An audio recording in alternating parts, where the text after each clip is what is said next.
Howdy from Texas. I'm John Etter, also known as Yao Han. Probably not what you expected to see if you were expecting a Chinese brush artist. However, this is my passion and has been for the last 6 years. Today I'd like to visit with you about the 4 treasures of Chinese brush painting. The first is ink. And this is an ink stone, and probably 200 or 250 years ago the Chinese made ink stones by burning a pine log under a great big round bowl, probably pottery, and they'd scrape the inside, the soot off the inside, and mix it with glue to form these ink sticks. And that is one of your 4 treasures. The next of the 4 treasures is the ink stone. This is a stone that is a Duan ink stone. It's supposed to be one of the most famous ink stones in China. It's called a Duan ink stone. I don't know why. Maybe Duan is where they're manufactured or ground out. Okay, so we've got an ink stick and an ink stone.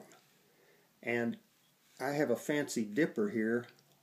You grind your ink. This is going to make black ink. This is my fancy dipper. I put a little water on the ink stone, and then I take this is very therapeutic for me. With my PTSD, this Chinese brush painting has really been a therapeutic art form for me. At any rate, these ink stones are very beautiful.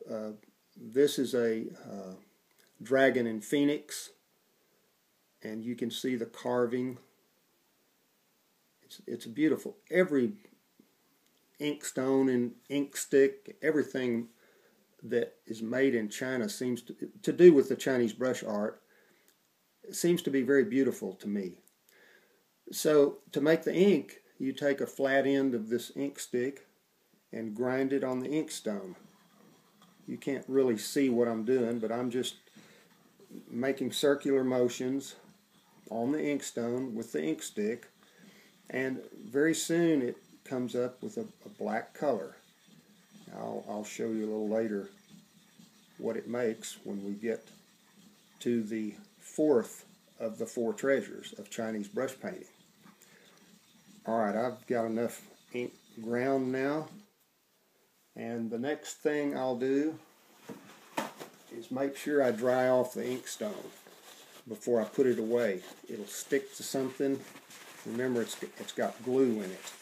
I think today they manufacture them quite a bit, but originally it was the soot from pine smoke mixed with glue to make a black ink. Now I'll show you the 3rd of the 4 treasures. These are brushes, and they're particularly Chinese brushes. This is called a biff brush because it's used in making bamboo trunks. Bamboo is a very popular thing to paint, and you'll notice that I've got a little dish of water over here. No, you won't notice it. It's over here. But I've got a dish of water, just a little bowl of water that I use to wet my ink stone, and now I'm dipping the brush in it. And the brushes are made of various animal hairs, but what I wanted to show you is when I brush the hairs of the brush to a tip, they'll make a point. All of these Chinese brushes come to a point, so the stroking of the ink on the paper and how hard you press and how much water and ink you load onto the brush make a big difference in how your lines and forms come out on the paper. This is called an orchid bamboo brush. Orchids and bamboo, very, very popular art objects in Chinese brush painting. And once again, I'll show you how this really forms a very sharp point. And this is one made out of horsehair. It's called a mountain horse brush. You'll see how this is a stiffer brush, but once again, if I wet it and form a point, it'll be a very pointed brush. This is very good for drawing or painting the leaves of bamboo. It'll come to a point and it flattens out and then comes back to a point. Okay, that's 3 treasures. The 4th treasure, what do you think it is? What are you going to paint on? It's paper. And this is called double Xuan, or Xuan, or sometimes they say double Xuan. I believe it's the same thing. It just depends on who's describing it.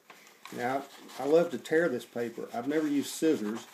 I pre-folded a little fold in this paper, and if you'll use your fingernail and fold this paper very tightly, it will just tear. It tears in a very, you'll see what it looks like now. It's this big, and I'm going to tear it so that I have a smaller piece of paper. And this little fold I made, a little crease, it just makes a very straight cut. So now I have the 4 treasures. The 4 treasures of Chinese brush painting. This is the ink that I made on my beautiful little ink stone. And I'll load this is the way you hold the brush. I forgot to show you this. This is one of the first things I teach my students. Even though I'm not an art master, not an expert, I love to teach, and holding the brush is very important because the Chinese brush painting is done in an upright style. So I start by saying put 2 fingers on one side of the brush and a thumb on the other side. The traditional manner of holding a Chinese brush is more in your palm, I believe. But I just keep it upright. And I'll load the brush by rolling it around on this ink stone, and then I'll be able to make a stroke on the paper and lift up on the brush,